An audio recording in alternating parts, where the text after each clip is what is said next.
Okay? So with Pathways, we're going to do the same thing.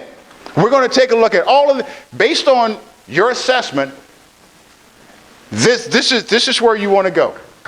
Right here.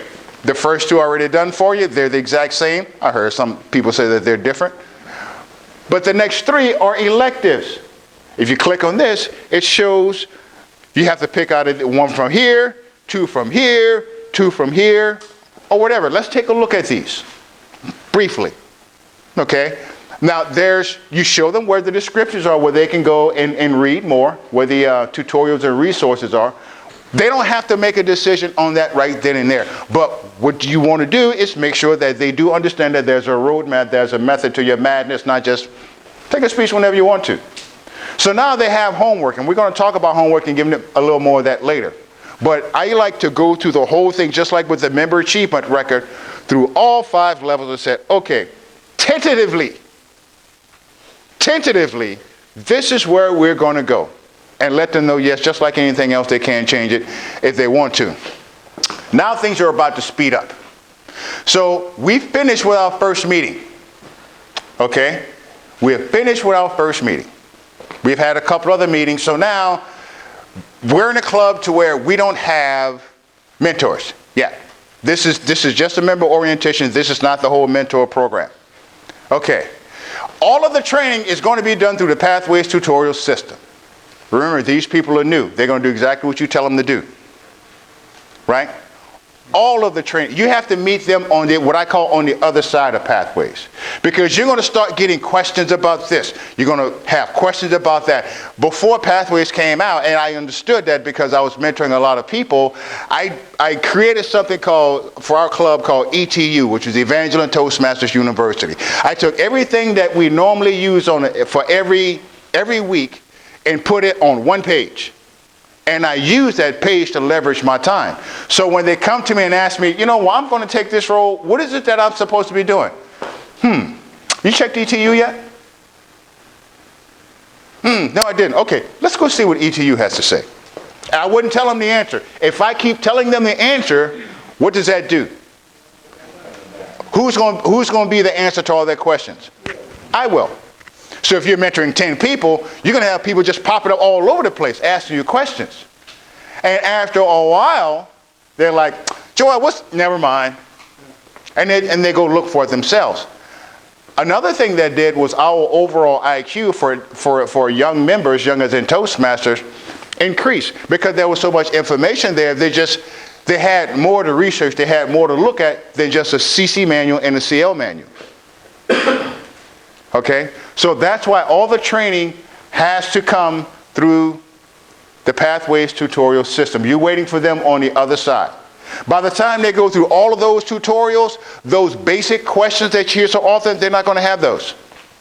They're not going to have those. Do they have to know everything? No. But you want them to know where to find it. You want them to know where to find it. To be able to do that, you have to know it. You have to know it. So if someone asks you a question about, I hear this club executive committee thing, what is that about? One thing that we talked about was the navigator. Remember the first session that we had, the navigator? I think it's in there. Let's go take a look. Have you taken a look? But you want to get them back there, get them in a habit of looking for it themselves. If I had 10 people that I was mentoring, and they were all in a habit of going to the navigator or going to base camp to find whatever it is that they want, there's no pressure on me. So what used to take me all day to mentor 9 people, that's a check-in every week. That's a 10 to 15 minute check-in every week. So instead of me doing 9 in one day, I could have easily done, 30, 40. Just a 10 to 15 minute check-in. Because all of the weight and all of the training is being done by Pathways. But you have to start there from day one. They have to know, and you have to know that if these people just coming in, they're not going to come up with this wow finagle question that I don't understand. Come on now, she's a regional director. It's not like they're going to come up with something that she's not going to understand. We got to get all the international directors together to fix. No, it's going to be a basic question. A basic question, and they've already taken care of that. Let the system do the teaching for you. Very simple. Let the system do the teaching for you. If you're in base camp or anywhere, once you go down that, whether you're in the Navigator, whether you're in base camp and you get stuck or you have questions, okay, if you look up at the very top, it doesn't show you, but in bold letters, you will see the tutorials, videos for every single thing on that page. Everything. It doesn't matter where you are in the Navigator. It doesn't matter where you are in base camp. You're not lost. Just look up. Just look up.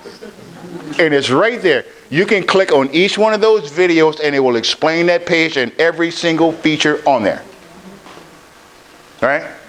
So that's what your homework is going to be. All of the communications has to go through base camp. All of them. Remember we talked about recognition, right? How are you going to recognize them? Send them some feedback. Send them a badge. Any little thing that they do, send it to them, not Facebook. Base camp. That's what feedback is for. That's what the badges are for.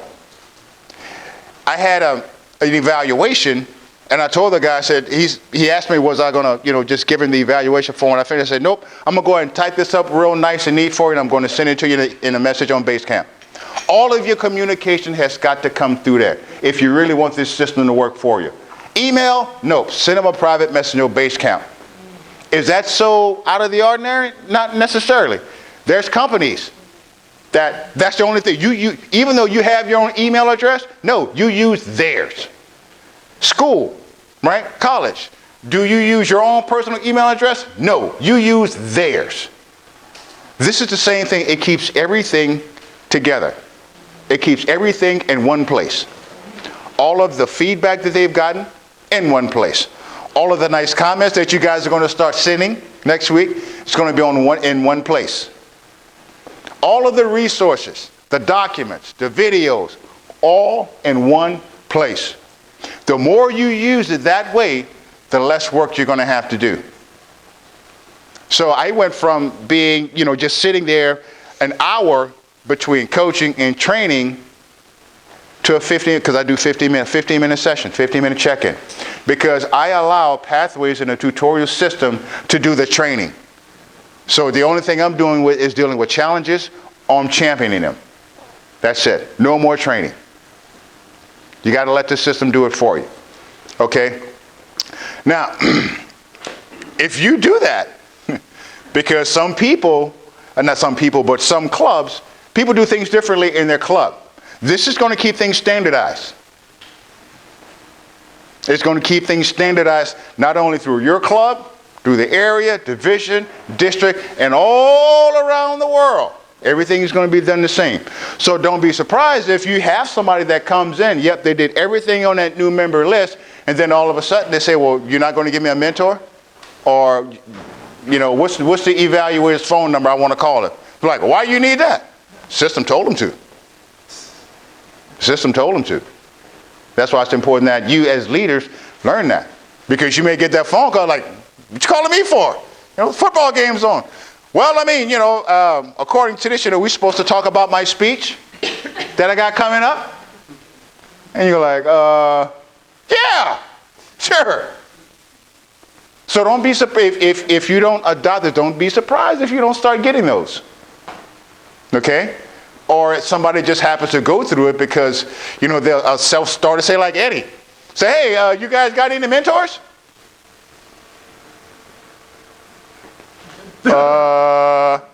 System told him to ask. Told him to ask.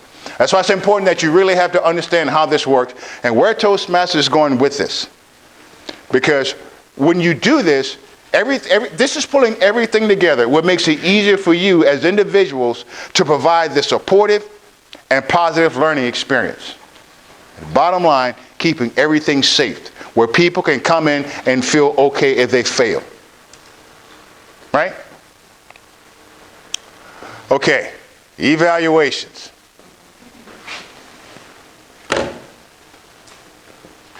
All right, I was on this was maybe a year ago, and I found out the two biggest discussions in Toastmasters of all time Number one, not necessarily number one in this order, but one of them is contestant disqualification.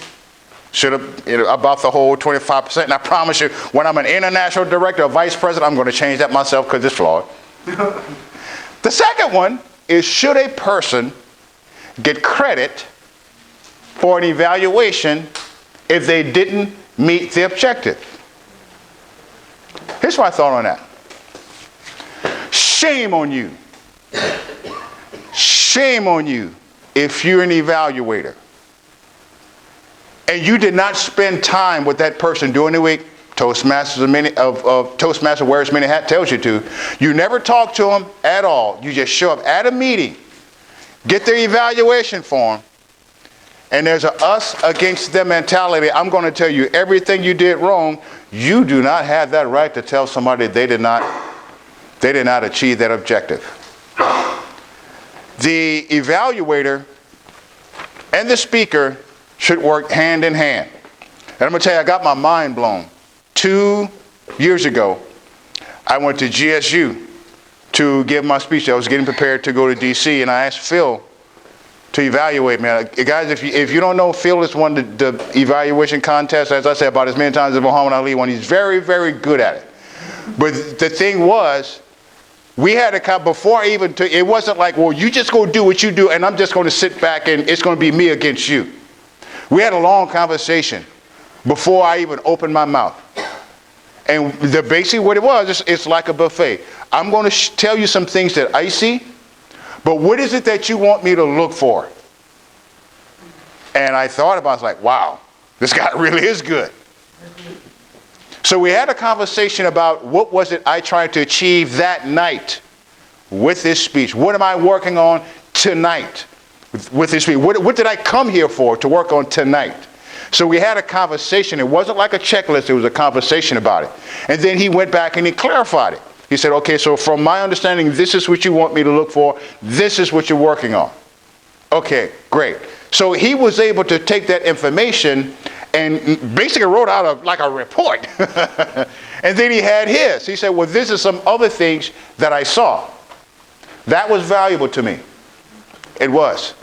So when the way what the system is doing is not necessarily forcing, but it's suggesting what you should be doing anyway to make evaluations effective for people is you have to collaborate with them, talk to them before.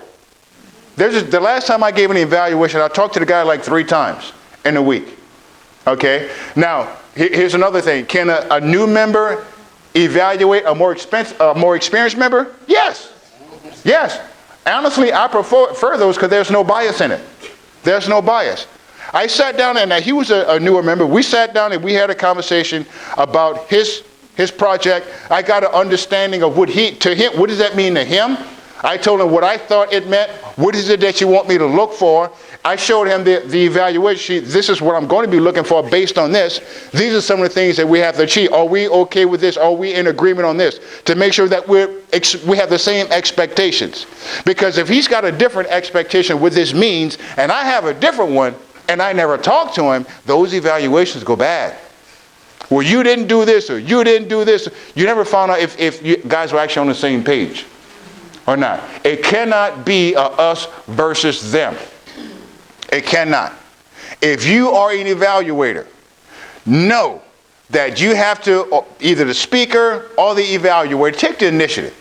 Take some time out. Okay, because remember, these are new members. They're new members. And we're looking for ways to help them. Coaching or championing, either or. Find out what their idea, what their perception of this objective is. Find out what that is. And first of all, come to an agreement on that. Because you may say, well, I think it means this. And they say, well, I think it means that. Okay, well, there's the miscommunication. That has to be hashed out first. And it really doesn't matter which one is right or wrong. But you do have to be on the same page. Okay? So I don't want to get too far off on that one because I see people starting to yawn. I think they get me. So I'll turn on the music. Okay, but just make sure that you do collaborate with them to make sure that that evaluation actually means something, it's constructive, and it has some kind of value to it. Now, if you're mentoring, say, 5 people, 6 people, or whatever. We talked about homework. Homework number 1 is going to be anything that they didn't finish. Anything that they did not finish from the first one, we're going to continue to work on that, and that you have to monitor. Okay, no longer are the days where you have to sit down and explain to them the roles. Hence the word shadowing. I got 3 brand new people that I'm going to be mentoring, but I'm going to be taking the role of the general evaluator next week. Hey guys, I'm going to be taking a role next week. What I want you to do is go to the navigator, research that role as the general evaluator, and we're going to talk about it before the meeting. The best way to train somebody to do something in anything, I don't care what it is, first of all, you do it and you let them watch or let them assist you. The second time, they do it and you assist them. That's important. The third time, they do it on their own. And if there's any problems in between that, you're going to have enough communication with them to know that. And just have a quick conversation after. So those 60-minute, sessions are gone, 5 or 10 minutes. Because Pathways is doing all of that. And that's what I call shadowing. And that's in anything. Let's just say you're the only person, you did an open house, you got 10 people now. And they're all on the same level, or they may be in different levels. Master Yoda, I call Jeff Master Yoda. Jeff is probably mentored more DTMs than Ralph Smedley himself. But if I knew Jeff was going to be there and work in the program, what I want you to do, young fella, as Mr. Johnson would say, I want you to shadow Jeff. Jeff is going to be the Toastmaster. Go to the navigator. You see where I'm going with this. Research that role, and I want you to shadow Jeff. And Jeff will basically say, this is what I do, blah, blah, blah, so they can learn. At that point, it's nice to have them if you want to develop their skill as far as coaching. But as you can see, one person, whether it's a VPE or you have one mentor, can continue going through this process. Okay, you can go through this process and not need a bunch of mentors. That system will do it itself. But to get there, you got to know it. And you got to want to know it.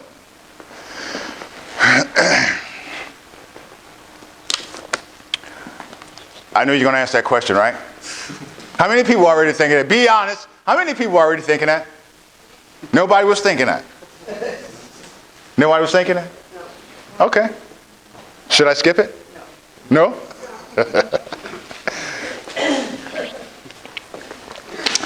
How long should the mentoring session last? That's going to be up to you. But there's a couple of things that you do want to accomplish. And you can determine how long that takes. Okay? Number 1, you want them to be able to write a speech successfully based on whatever their project objectives are. You want them to be competent and confident that they can do that. You want them to be confident that they can take the role of Toastmaster or the general evaluator. Does anybody know why I picked those two? They're the MCs of the meeting? Huh? They're the MCs of the meetings? Pretty much, right. Well, Toastmasters, where they have to recruit a team. So I want them to understand that it's not just click a button and show up. I want them to understand that it's their responsibility to get evaluators. It's the general evaluator's responsibility to get evaluators, grammarians, odd counters, as well as the Toastmasters responsible for finding a general evaluator, as well as the speakers, so forth and so on. They have to understand that. Do you have to be like totally 100% killing it? No, but they have to understand that that's their responsibility, where to find all the education on that, and know how it works. That's why I choose those two. Okay? You also want them to be able to give an effective evaluation. And then again, an evaluation is not just walking them in a meeting, taking and say, okay, I'm going to evaluate you. No, which means that they understand that they have to contact that speaker sometime before that, have that conversation with them and find out exactly what do they want them to look for in that. Understand that evaluation process. Okay? And they have to be competent using Basecamp and the Navigator. Do you have to know everything? No. But they have to know that that's where the questions are. I mean, the answers to their questions. They have to know that. So when you have that member that can write a speech, they can function properly in the meetings, and they are doing it. And you no longer get those questions because they know the answers in Basecamp. They're pretty much done. You know, because now you can kick them out the nest and they can fly. Fly. Questions? Anybody got any questions? All right. Don't go nowhere. I'm not done. I'm not done at all. Then again, if any of you have any questions on this, D68TM/PQD-message, power session. Vanessa's done it. We'll sit down, we'll talk. I want to kind of switch gears for a minute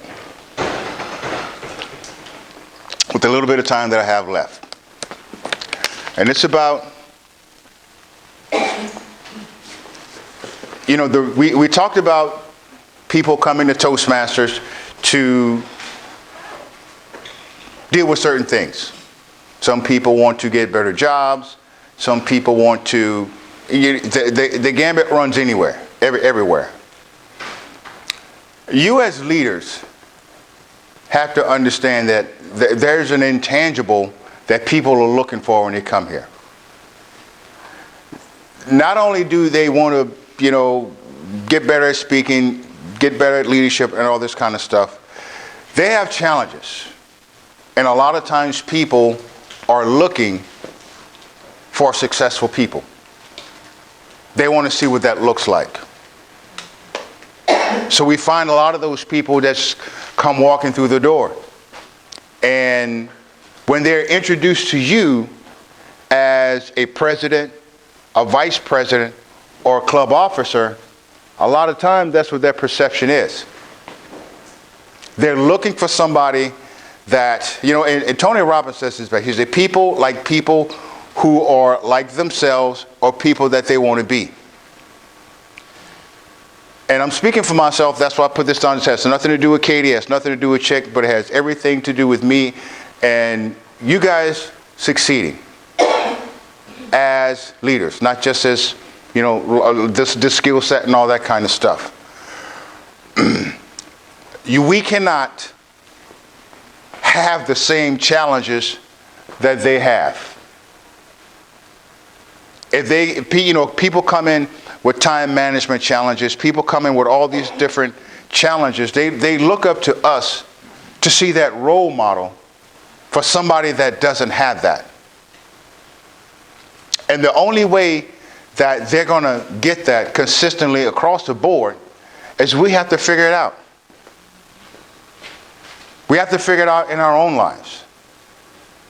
You know, we can't get bogged down with, I got to work late and I got kids at home. Because remember, a lot of times that's not necessarily true. But see, here's the thing. And I know what you're already thinking. Well, Joel, yes, sometimes I do have to work late. Yeah, it's baseball season. I can't come to Toastmasters. Right? That's not what stops you. That's not what stops a lot of people from achieving what they want. You know what stops them? What stops them is always having that in your back pocket. Knowing that when things get tough, or you don't feel like doing something, I can always pull that out. And everybody's going to say it's okay. Even you. So these challenges, whether they're true or not, at the end of the day, whatever it is that you invested, whatever it is that you wanted, whatever it is that you invested your money in for personal development, at the end of the day, guess what? You're no closer to it. You didn't get any closer. And that's just the reality of the situation. So when it comes to you, you have to figure it out. You have to figure out how leadership, you have to be a leader in spite of. In spite of all of these things, you have to be a leader in spite of work. You have to be a leader in spite of your family. Because if we can't do it, then we can't show everybody else how to do it. And that's what they come here for. We just have to figure certain things out. I'll give you an example. Laura Golub was a member of our club. She was a member for 2 or 3 years. Then all of a sudden, she could no longer come on Tuesday nights. Did she quit? No, she just went to another club. Just figure it out. Just be willing to figure it out. First of all, you have to ask yourself, whatever it is that I came here for, do I really want it? Do I really want it? Why do I want it? Then ask, do I really want to do what it takes to get it? Because life is going to happen anyway. Even if you quit Toastmasters, guess what? You still got a family, you still got a job. Guess what you had before you came into Toastmasters? You had a job and you had a family. Right? And those are normally the things that we want to improve. That's why we get involved in Toastmasters, because we want better things for our family. We want that job that maybe we got passed over or whatever. So when it comes to personal development, is one of these things to where you have to open yourself up. That's where the growth is. It's not going to be easy. Your job is not going anywhere. Your family is not going anywhere. But you have to be a leader in spite of. You have to figure that out. One of the best examples that I can come up with, unfortunately he's not here today because he had a family issues, is our past district director, Muhammad Qayyum. We've seen Muhammad everywhere, right? Everywhere. Did you know Muhammad's got a job? Do you know he's got a family? Muhammad even had time to make a baby.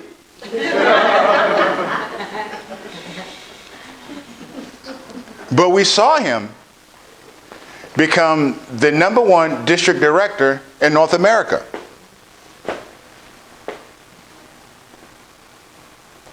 How bad do you want it? You have to figure certain things out. If just a normal, I said, well, normal, but a new person went up to Muhammad and says, you know, I got a scheduling problem, or I have a problem with my family. I'm trying to fit this in with my work. He can show him how to do it. He can tell him. Because he's done it. That's not to say that he doesn't have any other challenges. That's saying that as a leader at this level, the challenges that people are going to come to him with, he's already conquered those. He's already set himself apart. And you can do that, each and every one of you. But whatever it is, whatever you're getting ready to invest your money for within the next couple of months in Toastmasters, you have to be clear that this is what you really want. It's what you really want. You still got to go to work, you still got to go to your family, but this, do you really want it, and are you willing to do what it takes to get it? Because that part of it doesn't have anything to do with anybody else in here. That's all you. Whether you're going to achieve it or whether you don't, that's all based on your belief and the work that you're willing to put in. Now, there's a lot of people that have been in Toastmasters quite some years. They've been successful. Successful as in winning competitions. Successful having district leadership positions where they've been awarded at the district level, division level, even by Toastmasters. And we can look at them inside of Toastmasters and say, you know, they've done very well. But at the end of the day, they still haven't made that transition to their private life, to the thing that they really wanted. I mean, if it's not now, when? You've already went through the whole program. You look like Patton. The awards, the medals. But there's still that thing that's hanging there that nobody knows but you. Nobody knows it but you. Do you still want it? Are you willing to do what it takes? Now, in 1992, and I'm going to close with this. We're going to finish up a little early. In 1992, I'm a track and field guy. 1992, they had the Summer Olympics. Barcelona, Spain. That name just sounds cool. Barcelona, Spain. I had just been released from active duty, so I did have some time to watch all that stuff. And as I said, I was a track and field guy. So we're getting ready to start the track and field events. And one of the runners from Canada, his name was, what's his name? Derek Redmond. Derek Redmond ran the 400 meters, which is one time around. Okay? Earlier that year, Derek Redmond had set a new world record in that event. So we're coming up on the Olympics, and they have the Olympic trials. Normally people in that category, they run as least as possible because all they have to do is outrun the slowest guy. That's it. Not Derek. Derek ran the fastest time in the trials for the Olympics to let all the other runners know not only did he want the gold, he was going to set a new Olympic record. When the race started, Derek shot out the block so fast, the first 100 meters, he was already in first place. He was already on pace to set a world record. It was mind-blowing when you watch it. He gets around the backstretch, and at the halfway point, at the 200 meters, his hamstring tore away from the bone. And he fell on the track. All of the runners pass him. Race is over. All of that work, years of practice, no gold medal, no world record. So, instead of Derek just getting up, walking off of the track, he wanted it to mean something. So he got up. I mean, you remember this part. He starts hopping around the track. He's hopping around the track. And he gets to where, on the back stretch, or on the front stretch, he sees the security guards jostling with this man. And the man comes up on side of him, and he looks, and it was his dad. And he said, "Son, you don't have to do this. The race is over." And the only thing Derek could think about was all of those days of practice, all of the weight training, everything that he sacrificed for that one moment. And he said, "Yeah, Dad, I do have to do it. I do have to finish." He said, "Okay, we'll do it together." So he put his arm around his father, and they hopped until about maybe 25 meters left. He said, "Okay, now go ahead and finish." So Derek Redmond crossed the finish line to a standing ovation of 75,000 people, including the first, second, and third place winner. We're at the halfway point, folks, of this year. We're at the halfway point. I'm going to challenge each and every one of you to finish strong. Determine what it is that you want. Why are you here today? And figure out what is it that you have to do in order to get it. Not necessarily saying you have to get it in 6 months, but start working for it. Because remember, when it comes to leadership, people like people that are succeeding. That's what they want to see. That's what they want to see. Club officers, bring your teams together. Bring your teams together. Start talking. Area directors, same thing. Bring your areas together. As well as division. Start bringing those areas together. Start having those conversations. Listen to what's being said, but more importantly, listen to what's not being said. We got 6 months. The leadership for District 68 for 2018 and 2019 is in this room. Regardless of what happens June 30th, that's up to us. Let's finish strong. But that's going to only happen if we come together on every level. Don't worry about what the members are doing. If they don't want to sign up, you sign up. Not because you feel you're mad because they didn't, because you have something that you're working on. You start achieving. Think about the reason that you came here in the first place. and just keep going. And sooner or later, I'm telling you, man, it's like a vacuum. They'll catch on. I gave a speech a long time ago, and a competition that I went to quit in because I was done with Toastmasters, called Taillights, leading by example. Finish strong. Bring your teams together, have those conversations, and I promise you, we're going to finish again at the end of the year with another standing ovation. Katie?